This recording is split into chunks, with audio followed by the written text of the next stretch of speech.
Só lembrando Platão, não? Platão escreveu 2 grandes livros sobre a formação da polis, como lidar com a sociedade, não? Um é a República e o outro são as leis, não? Chama a atenção que na República ele não fala de leis, não precisava, a razão ia predominar, não? Não precisava de leis. Só que ele viu o desastre que isso dava e depois escreveu as leis. Aí precisa de outra coisa, inclusive ele fala que precisa de força. Enfim, é esse drama que nós estamos vivendo. Com a palavra. Obrigado. Gente, eu espero não ser trocado por um prato de comida. Então, pois é, é o contrário. Eu vou falar o tempo da fome de vocês. Então, vamos lá. O professor diz aqui, Eugênio está dentro do tempo.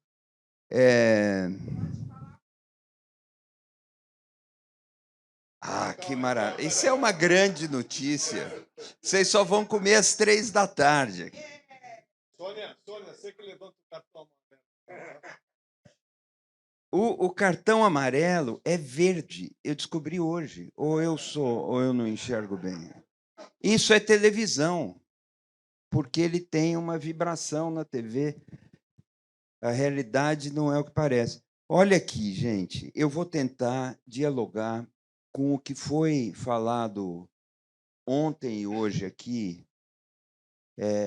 começando pela pergunta do Nico, que a gente não está falando de algo muito emergente e assustador, dialogando com o Joaquim, que falou da inteligência artificial. Vou tentar resumir o meu problema, a violência, protestos e redes sociais.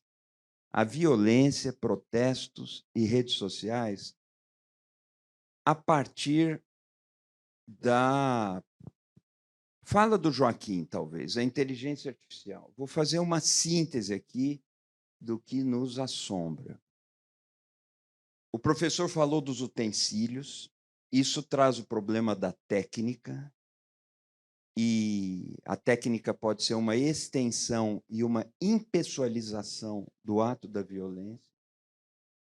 E a nossa questão hoje,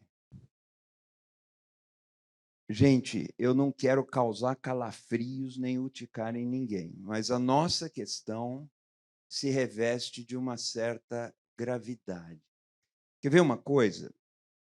Muito se diz aqui, com acerto, que uma oposição à violência não seria a moral, não seria o ser humano moral, que também é, mas seria essencialmente a linguagem. Isso apareceu muito na etologia do Torquato. Pois bem, utensílios, inteligência artificial e material aprenderam a falar.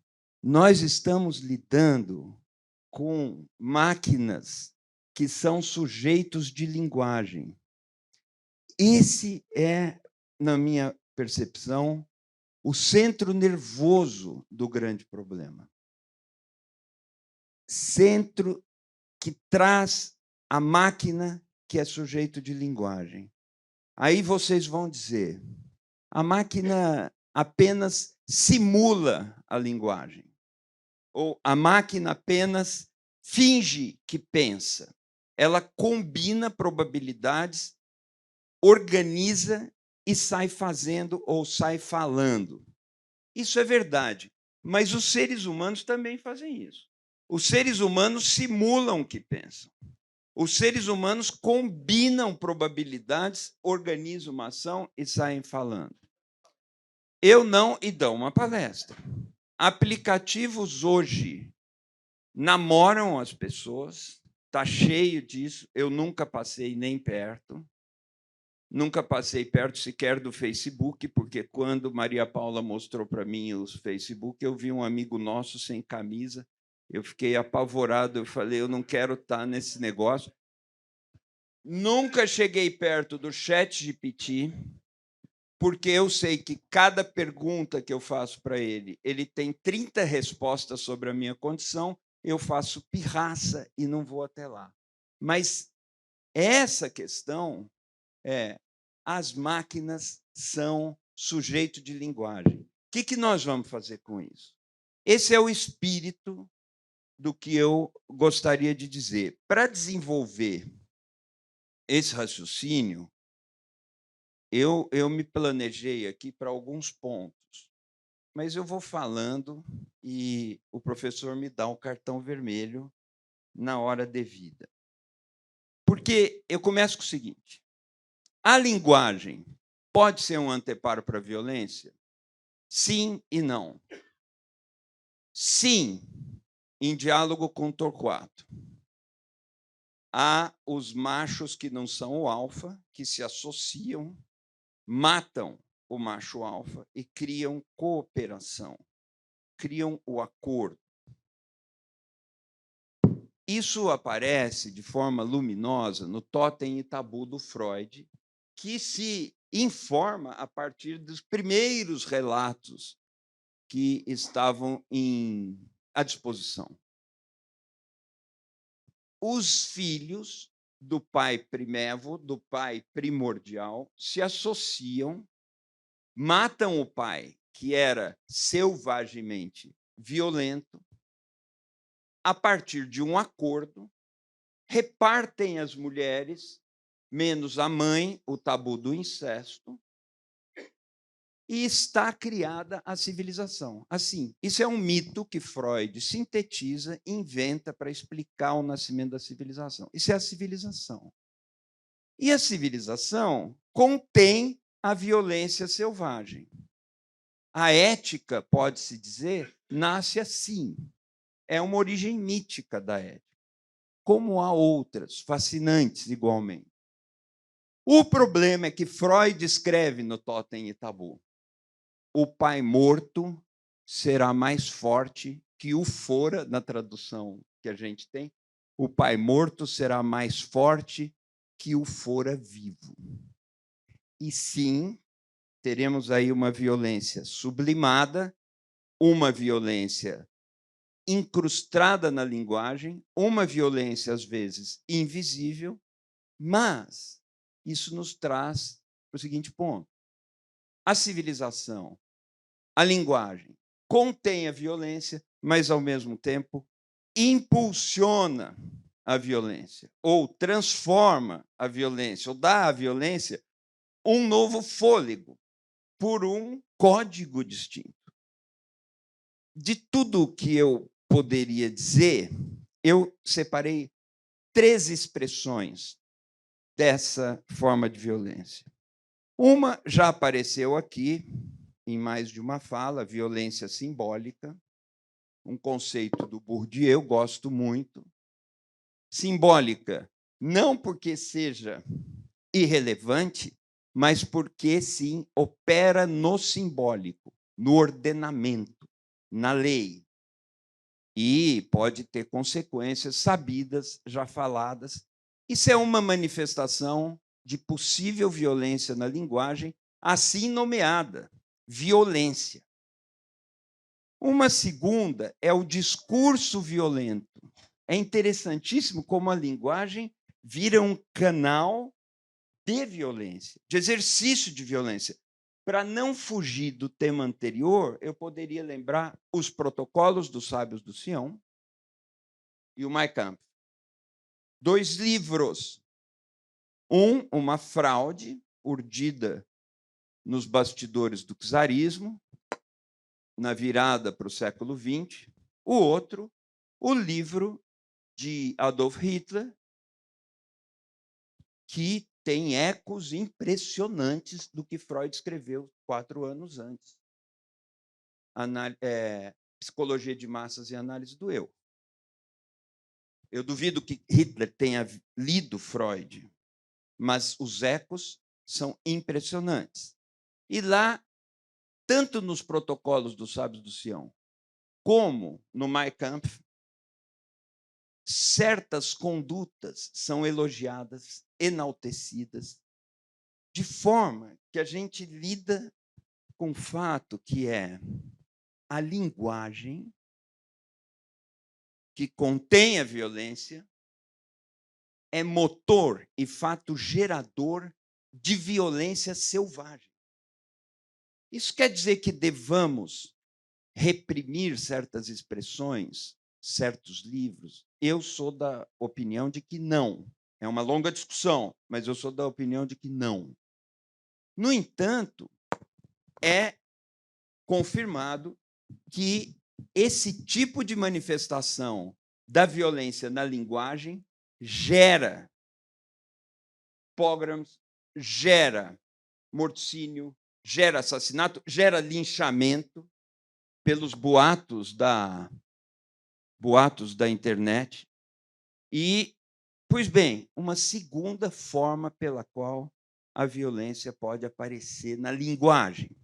Uma terceira seria a estetização da violência, o que vai nos levar a uma forma ritualística de violência.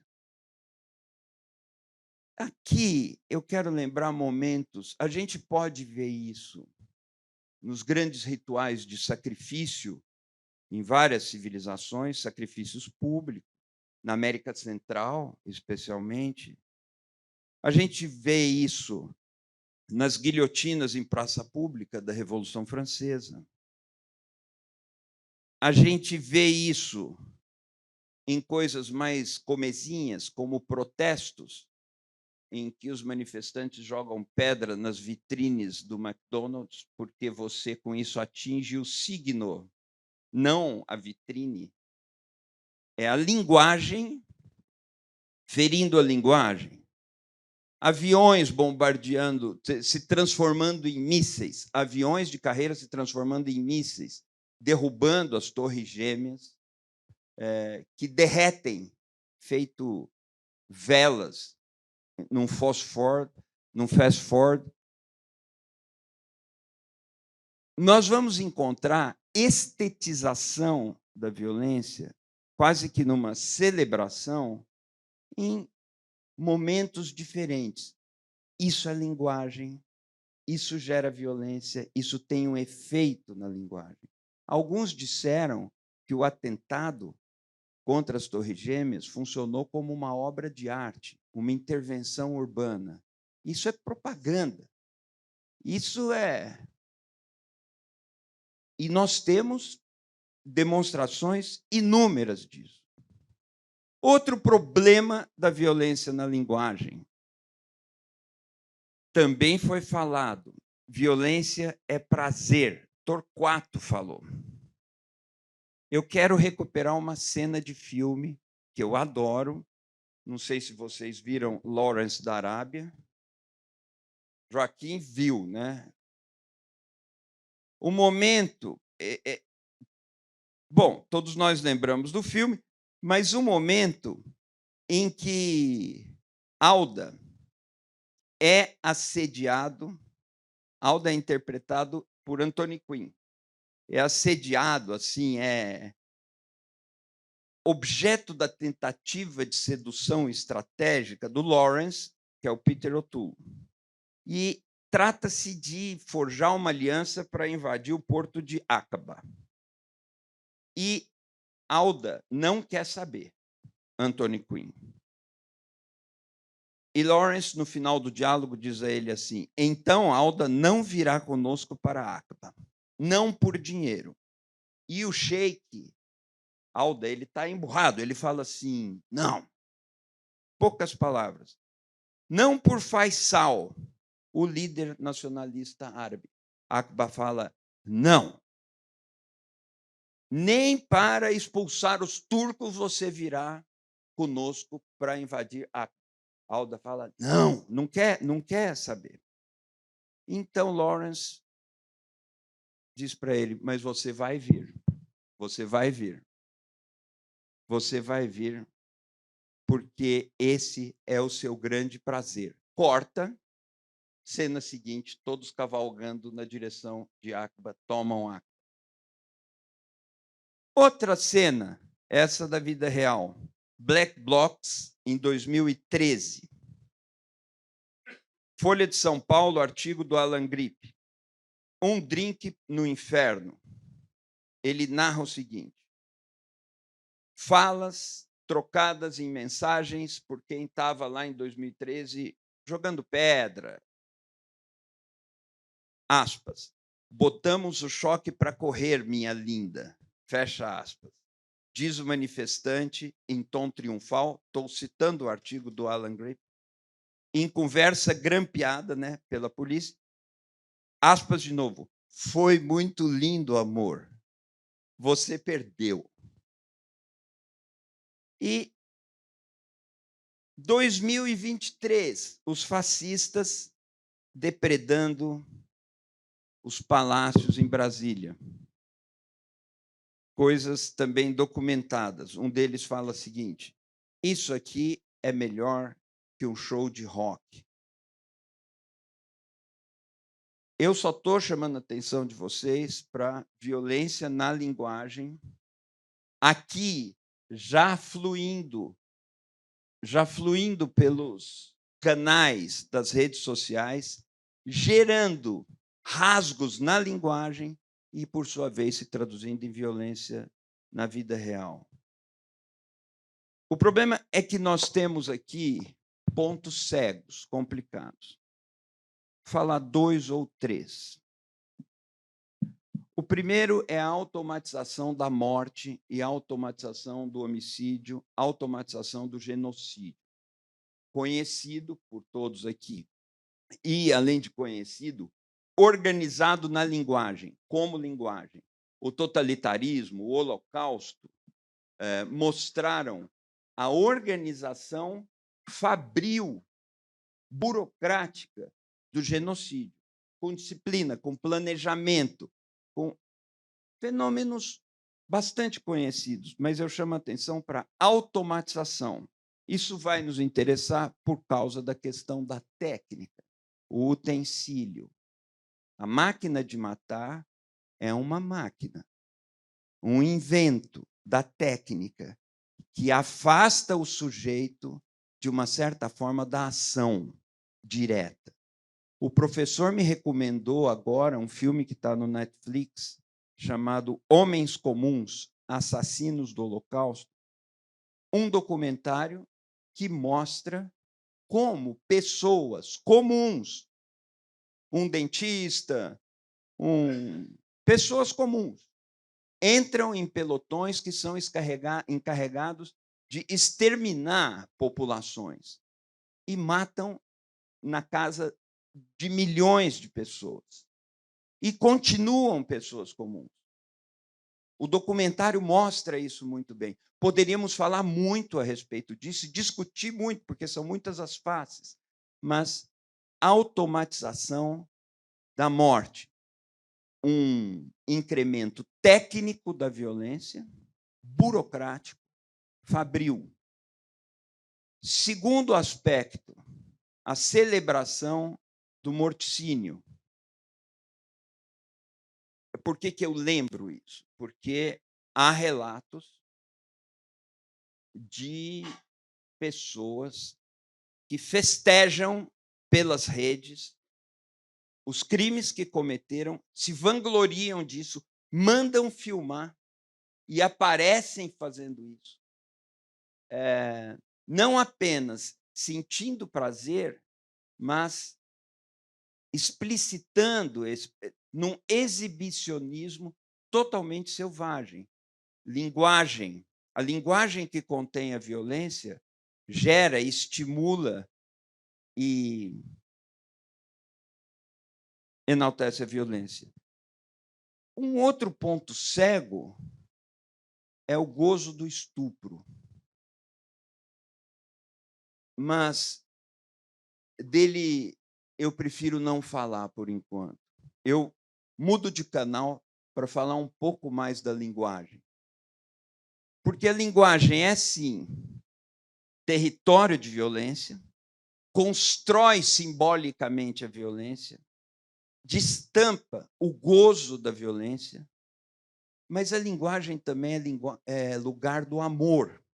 E essa equivalência talvez nos ajude a caminhar para algum esclarecimento. Eu quero citar aqui um poema de 4 versos do Júlio Cortázar. Eu conheci esse poema por intermédio do meu analista. Eu perdi meu analista de 15 anos este ano. É uma dor que eu não conhecia. Alejandro Viviani, um grande analista, não falava irritantemente. Mas, às vezes, eu li alguma coisa dele, e um dos ensaios dele, que está no... O título é O Traço do Amor, ele cita Júlio Cortázar, e eu quero trazer isso aqui porque isso nos mostra o lugar da linguagem, que está no amor e estará na violência. O que me agrada no seu corpo é o sexo. O que me agrada no teu sexo é a boca. O que me agrada da sua boca é a língua. E o que me agrada da sua língua é a palavra. A minha tradução é miserável. E como esse poema é um verdadeiro tango, eu vou me atrever a ler na língua original. Vai ficar melhor. Lo que me gusta de tu cuerpo es el sexo. Lo que me gusta de tu sexo es la boca. Lo que me gusta de tu boca es la lengua. Lo que me gusta de tu lengua es la palabra. Vejam agora o que é impressionante. Nós amamos palavras. Nós beijamos palavras. Volto a Alejandro Viviani. O prazer não está em beijar uma mucosa. O prazer está no nome da mucosa. As palavras estão nos interstícios dos corpos que em vão tentam se encontrar.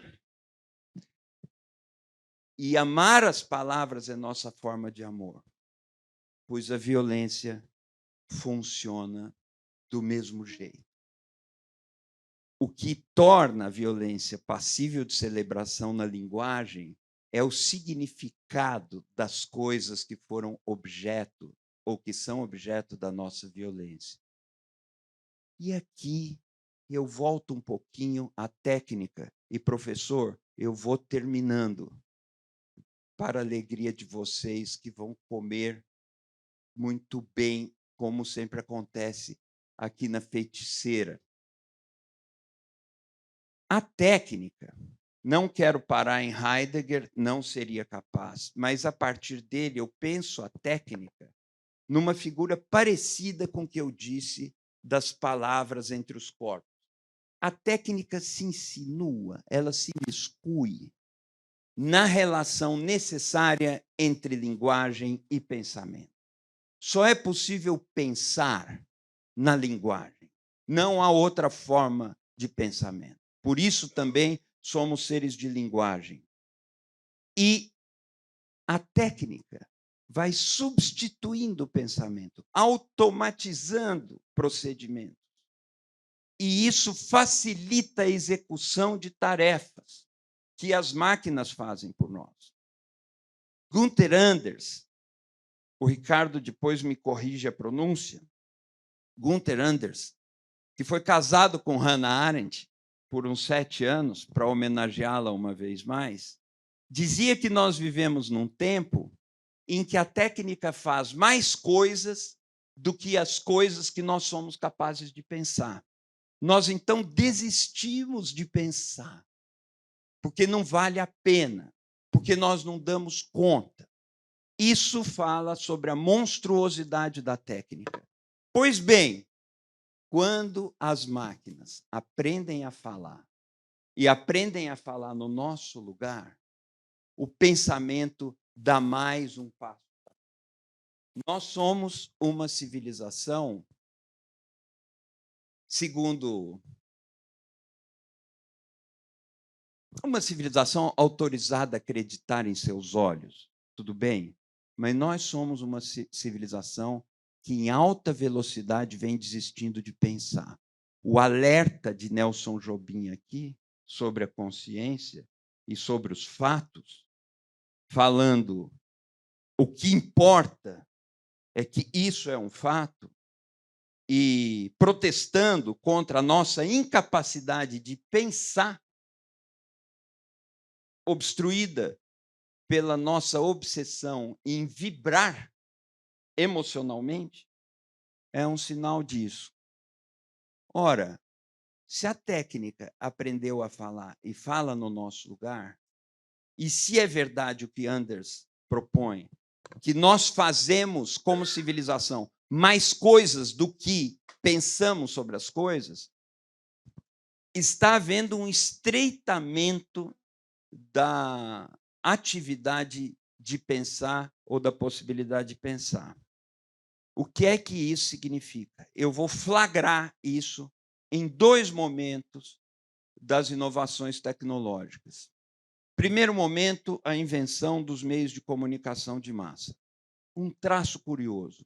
Nos meios de comunicação de massa, o que era um adereço, um acessório nos jornais impressos, que era a diversão, a palavra cruzada, o folhetim, o horóscopo, vira o carro-chefe da indústria da comunicação.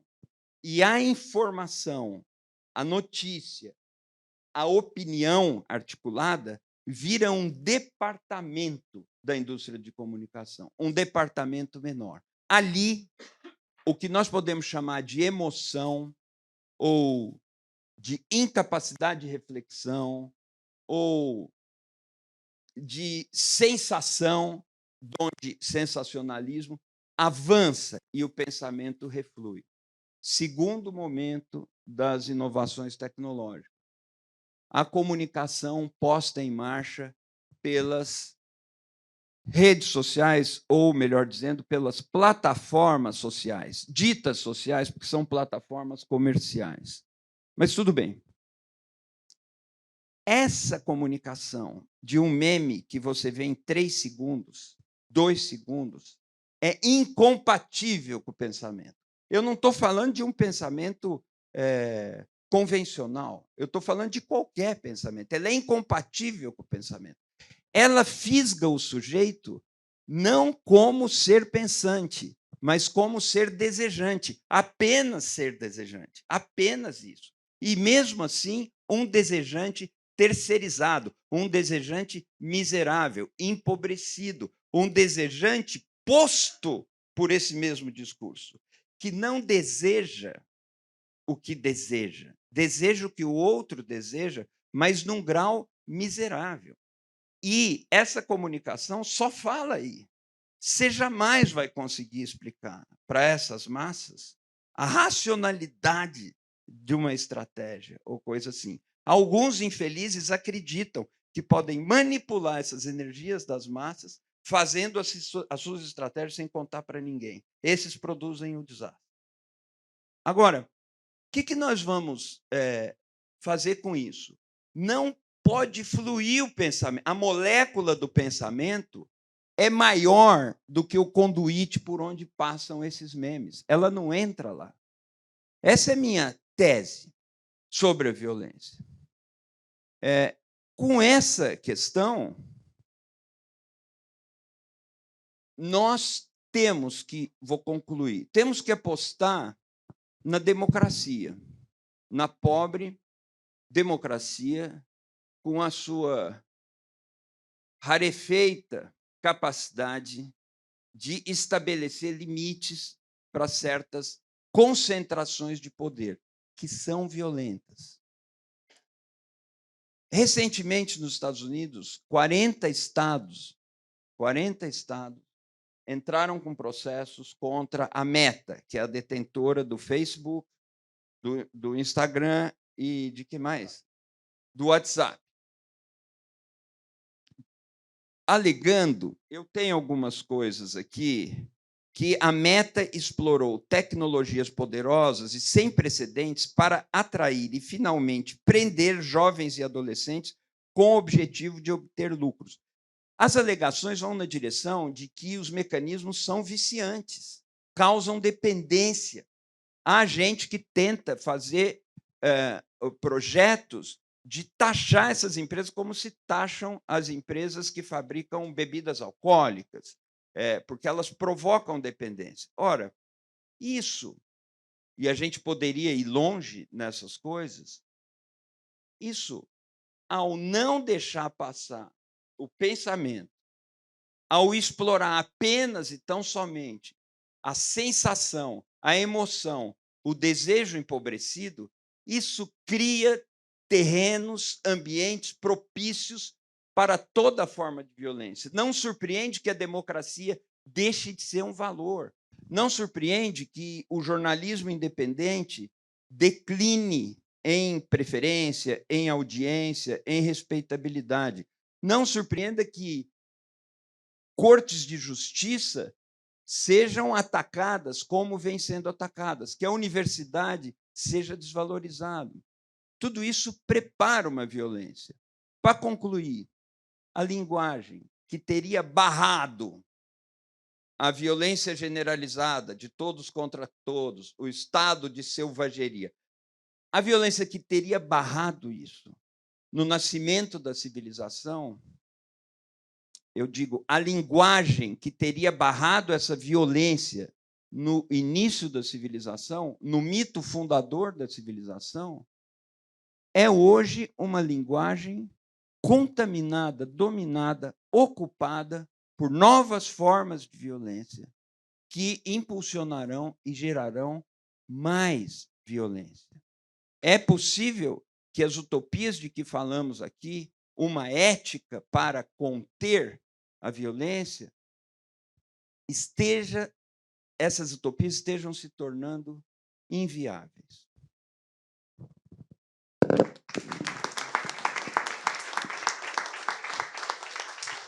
Muito obrigado. Bom, antes de passar a palavra, tem muita gente que quer falar.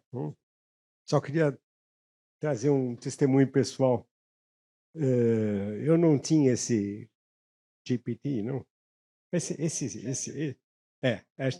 Ok. Eu não tinha isso no meu celular, até que o Kaique me ajudou a colocar no celular. E eu, algumas vezes, tentei usar isso, não? Até que desisti. Que todas as vezes que eu fazia alguma pergunta, vinha como resposta: não consigo responder a sua pergunta. Daí eu desisti. Não sei por que ele me respondia isso. Enfim, fica como testemunho curioso, uma curiosidade, né? Significa que ainda a inteligência artificial não superou a humana, por enquanto. Pelo menos a sua. Pelo menos a minha, tá bom. Mas vamos lá para o debate. 1, 2, 3. Quem? Sim, você começa. Venha. Ele começa porque está designado a falar. Senta aqui. Eu vou. Bom, primeiro, boa tarde. Boa tarde. Sônia, obrigado. Professor, obrigado. Olá a todos. Eugênio, parabéns. Acho que você tocou num ponto. Assim, eu pesquei da sua exposição. Eu tinha pensado, feito litros e litros de tinta aqui nesse papel. 2 pontos. Eu quero comentar realmente pontos que você mencionou. A questão da violência no desejo, eu me lembrei, vocês devem conhecer uma escultura de uma artista brasileira chamada Maria Martins, chamada O Impossível. Essa escultura está no Malba. São 2 corpos, um masculino e um feminino, tentando se encontrar, mas com tentáculos. E eles não se tocam. Eles tentam desesperadamente se encontrar e não se tocam. Eu achei essa uma relevância de relevância comentar isso, porque esteticamente trata desse aspecto da violência que permeia tudo. Um ponto que está na questão inicial do Totem e Tabu, do sacrifício do primevo daquele pai, é que esse sacrifício estabelece uma ordem de sociedade. Ele estabelece uma ordem de sociedade e cria a linguagem que vai dividir as coisas, que vai dividir as posições, os papéis. Dos elementos que quem olha protestos, eu pensei o protesto como protesto realmente de rua, é a questão da crise sacrificial. Crise sacrificial é uma expressão do René Girard, quando ele menciona a perda da capacidade de uma sociedade de estabelecer esses critérios de diferenciação. Então, você pega a perda sacrificial, a crise sacrificial é a perda do mediador, e a perda do mediador gera uma disputa na força, na vis, uma disputa que pode ter, inclusive, sua função estética, só seu caráter estético, mas que depende desse estabelecimento de uma nova regra, de uma nova força e de um novo sacrifício. Eu me lembrei disso porque eu fui assistir, eu vi nós agora completamos 10 anos daqueles protestos de 2013. Estamos saindo desse ano. E eu me lembro de um vídeo seu em que você tratava dessa questão do aspecto estético daqueles movimentos e de como você havia até sido criticado na época pelos textos. Eu gostaria que você colocasse algo mais sobre essa questão daqueles protestos, até que ponto há uma relação possível entre o que a inteligência artificial pode fazer e pode ocasionar e essa passagem para a violência real. Não que a violência na linguagem não seja real, ela é real, mas na violência física cotidiana da rua. Se isso pode acontecer, se isso pode surgir. Você também mencionou o desejo do outro, que é o Lacan.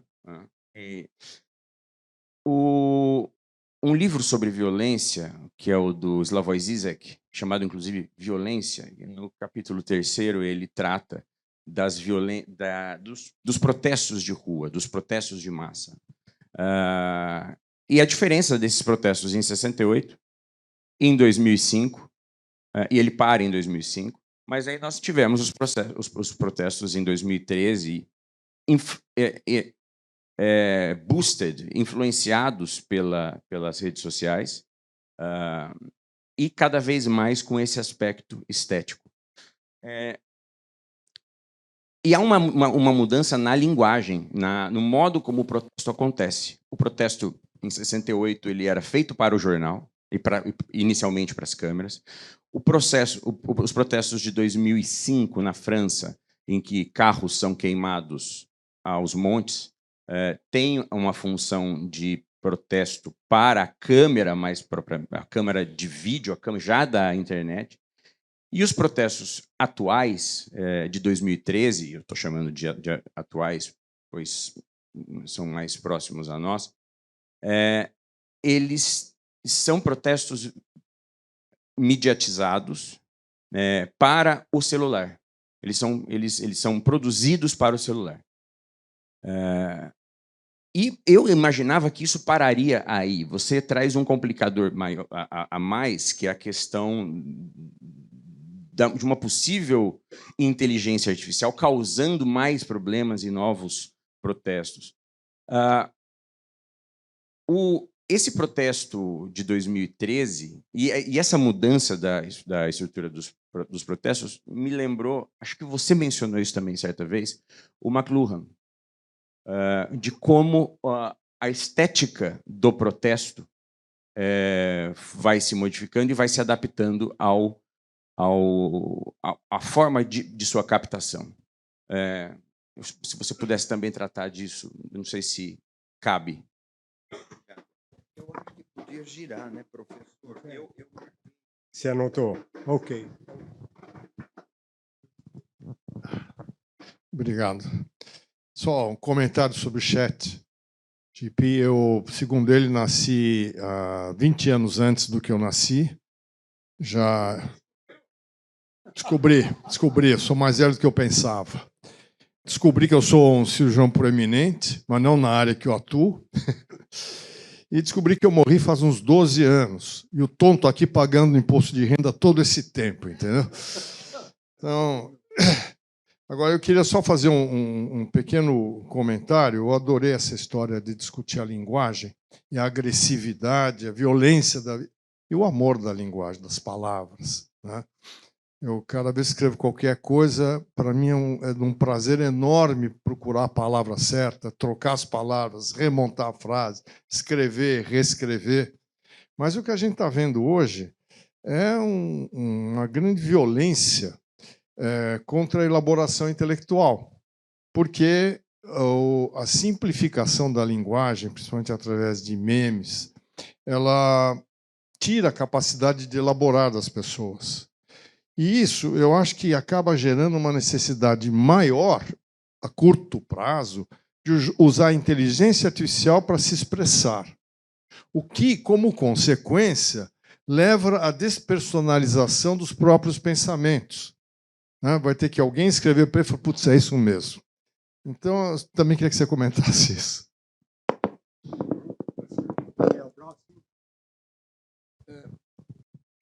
Eu queria colocar uma coisa. O Eugênio deu muita ênfase à linguagem palavra.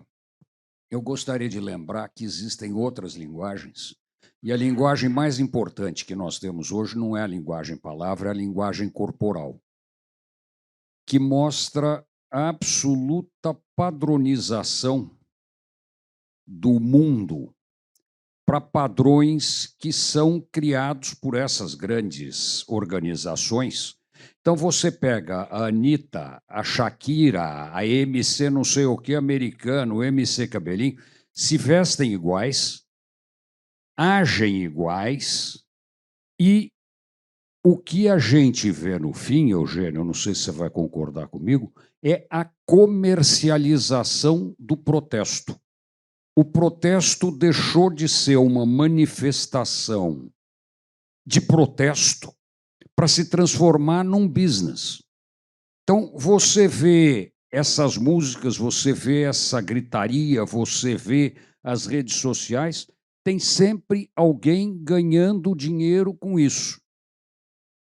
Sem falar nas 4 grandes plataformas que ganham dinheiro sempre, você tem marcas, você tem, por exemplo, companhias que vão falar com esses influenciadores e que pagam para esses influenciadores fortunas por mês para inserir o negócio deles naquele comentário.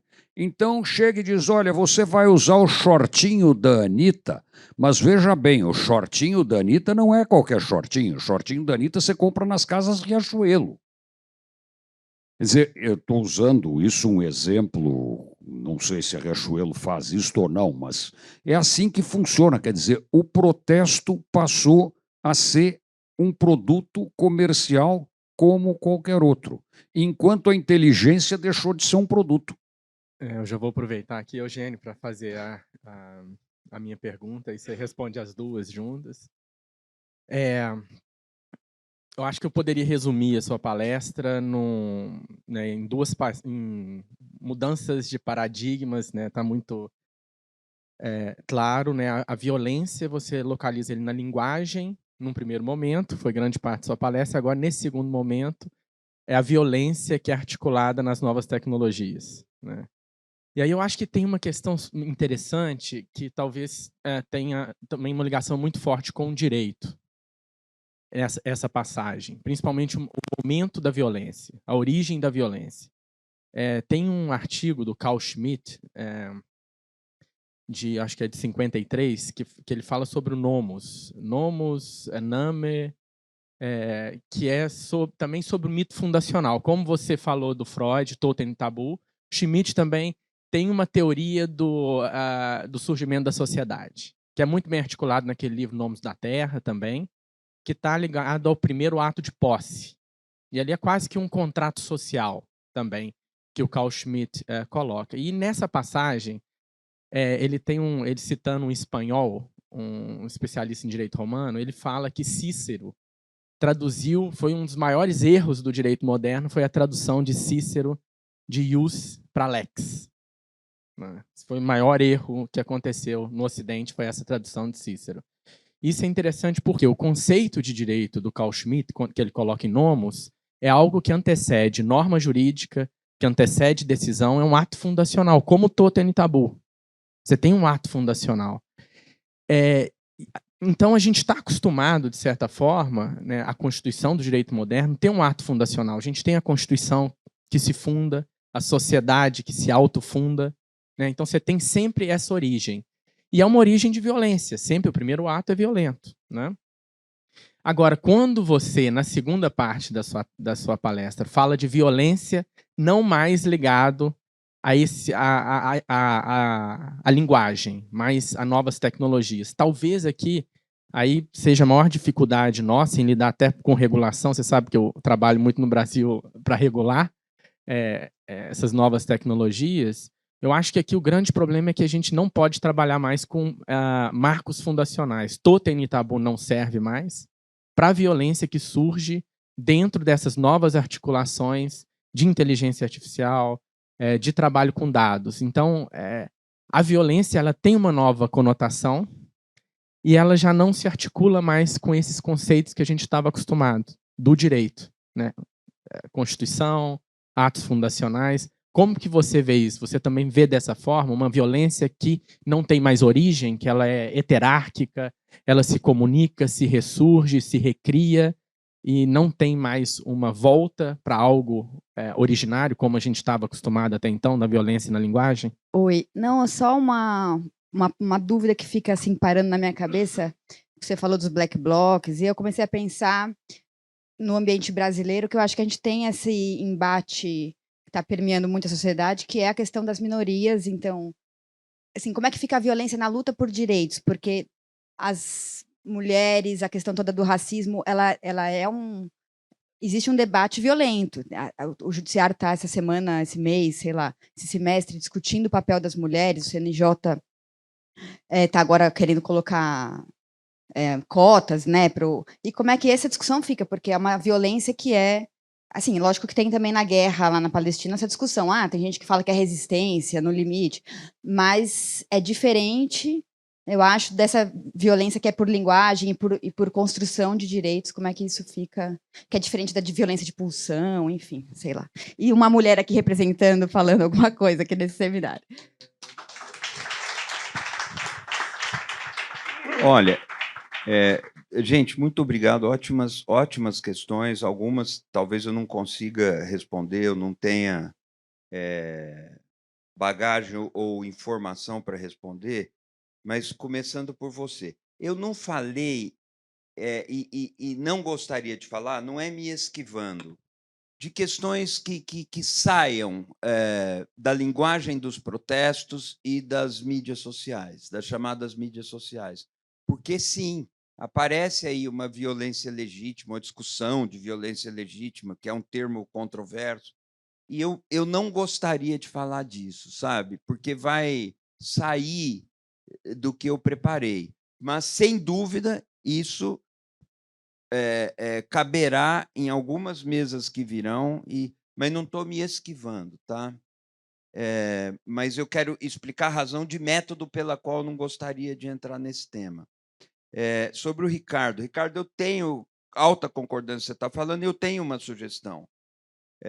Sem entrar no mérito da violência. Eu acho que o caminho para a regulação, e isso é um tema conhecido seu, nós já falamos disso, deveria se pautar muito mais pelas práticas do que pelos conteúdos.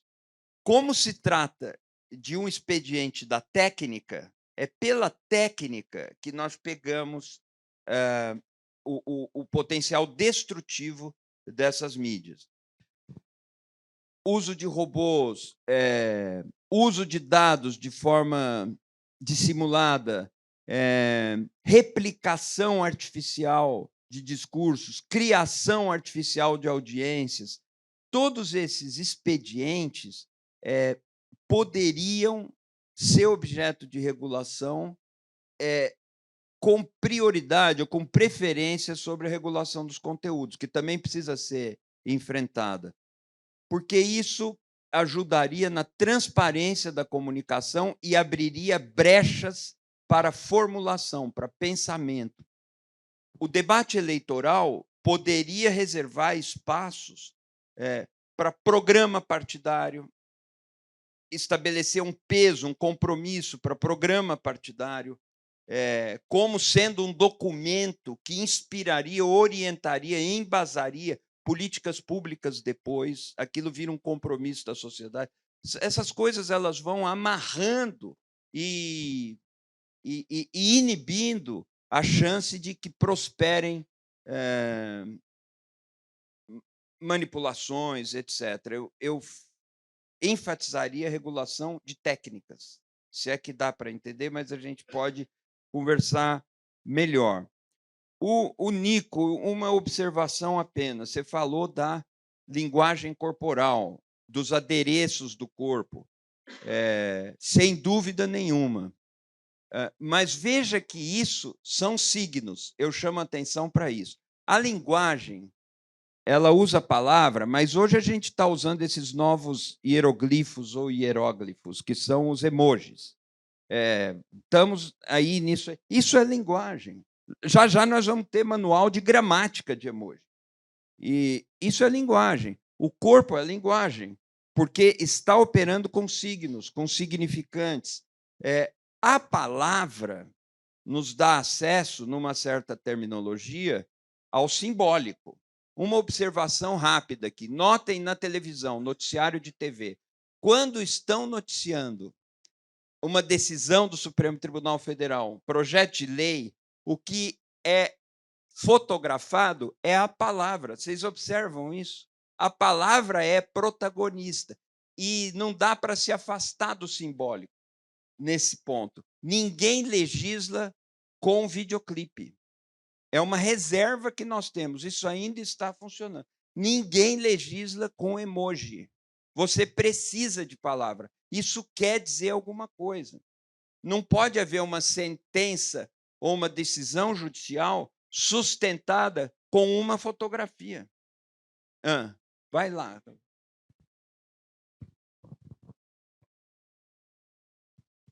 Hoje se aprova uma proposta de emenda constitucional no mesmo dia.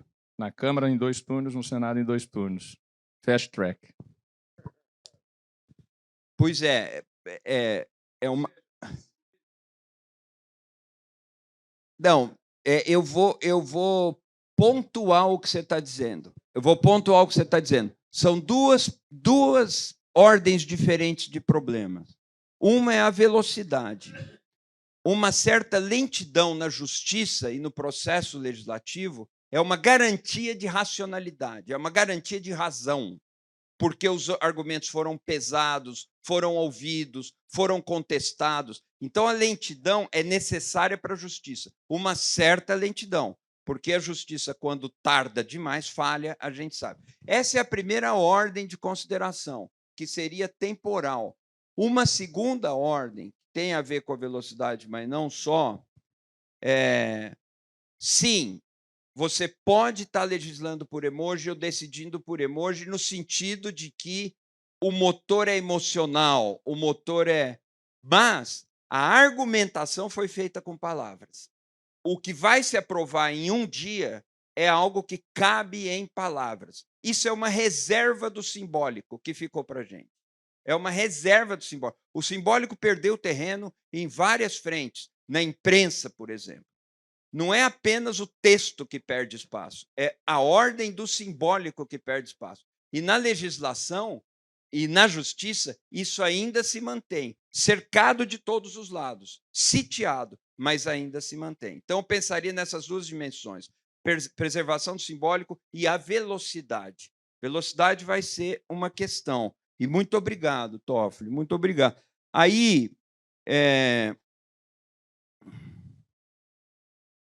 o Raul que essas tecnologias vão despersonalizar, sim, elas interditam o sujeito. Nós estamos lidando com sujeitos terceirizados, quase que como fantasmas de si mesmo, ou como substitutos de si mesmo, como réplicas de si mesmo, sendo si mesmo coisa nenhuma. Isso, sim, é o conhece-te a ti mesmo que estava no oráculo de Delfos, que nós não desconhece-te a ti mesmo, né? Hoje. E, por fim, Tiago, eu não sei se eu estou, mas o Tiago fez uma observação muito rica, muito interessante, de altíssimo peso e relevo. Eu, quando falei de um desejo terceirizado, eu falei disso, do desejo do outro, eu estou usando a fórmula do Lacan, mas eu estou usando aqui numa outra potência. Porque, sim, o desejo funciona como o desejo do outro, quase que ele funciona assim em todos os casos. Não existe nada dentro de uma pessoa, né?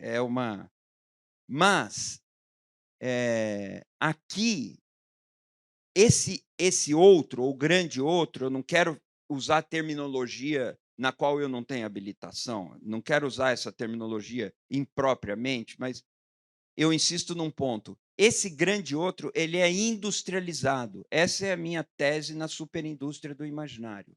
Ele é fabricado industrialmente, como as religiões, como muitas coisas.